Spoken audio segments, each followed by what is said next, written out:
الصبح بدا من طلعته والليل دجى من بسم اللہ الرحمن الرحیم۔ اس وقت پوری دنیا پریشانی کے عالم میں ہے۔ ہر شخص پریشان ہے کہ اب آئندہ کے حالات کیا ہوں گے، کیا دنیا ختم ہونے والی ہے یا یہ ایک اللہ کا عذاب ہے جو وقتی طور پر ہے اور بعد میں ختم ہو جائے گا۔ اللہ رب العزت کی طرف سے ایک آزمائش ہمارے اوپر آئی ہے۔ اس آزمائش کا مقابلہ تو ہم نہیں کر سکتے، لیکن اس آزمائش کو ٹالنے کے لیے اللہ تعالیٰ سے رجوع ضرور کیا جا سکتا ہے۔ وہ رجوع کب ممکن ہے؟ تب ممکن ہے جب ہم سچے دل سے صحیح اخلاص کے ساتھ اللہ رب العزت کے حضور جھک جائیں گے۔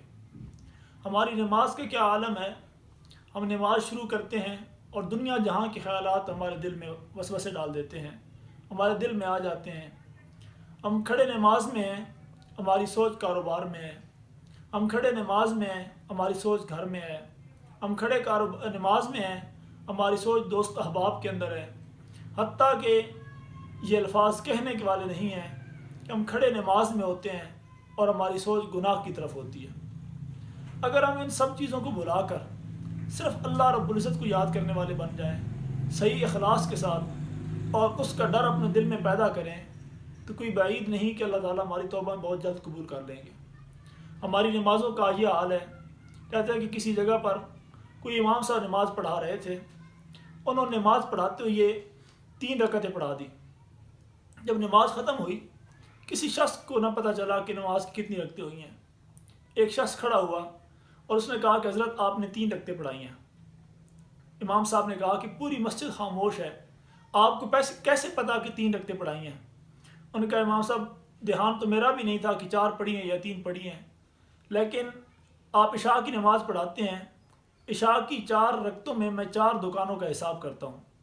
آج آپ کی رکعتوں میں 3 دکانوں کا حساب کر پایا، مجھے لگتا ہے کہ آج آپ نے 3 رکعتیں پڑھائی ہیں۔ میرے بھائی، ہماری نماز کا یہ حال ہے کہ ہم نماز کے اندر کھڑے ہو کر اپنے کاروبار کا سوچ رہے ہیں، اپنی دکان کے حساب کتاب کر رہے ہیں، تو بتائیں کہ یہ نماز کیسے قابل قبول ہوگی؟ کہتے جب انسان نماز سے فارغ ہوتا ہے تو 2 طرح کے اس کے ساتھ معاملے ہوتے ہیں۔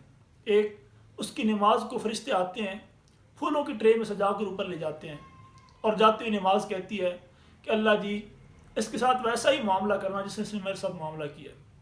اور دوسرا یہ کہ انسان نماز پڑھتا ہے، نماز میں اس کے خیالات کہیں کہ کہیں ہوتے ہیں، اور جب نماز سے فارغ ہوتا ہے تو فرشتے آتے ہیں، کالے کپڑے میں نماز لپیٹ کے اس کے منہ پہ مار دیتے ہیں اور کہتے ہیں کہ اللہ کو تیری اس نماز کی کوئی ضرورت نہیں ہے، اور نماز جاتی ہوئی کہتی ہے اللہ اس کو ایسی برباد کرنا جس طرح اس نے مجھے برباد کیا۔ ایک ہے خیالات کا خود بخود آنا، یہ اللہ تعالیٰ کی طرف سے ہے، یہ خیال آنے سے پہلے معاف ہے۔ ایک ہے خیالات کا خود بخود لانا، یہ غلط ہے۔ نماز کے اندر خود بخود خیالات آ جاتے ہیں تو کوئی بات نہیں، لیکن نماز میں خیالات کی طرف دھیان خود بخود لے کر جانا یہ غلط ہے۔ اللہ تعالیٰ ہمیں خشوع اور خضوع کے ساتھ نماز پڑھنے کی توفیق عطا فرمائے۔ وآخر دعوانا الحمدللہ رب العالمین۔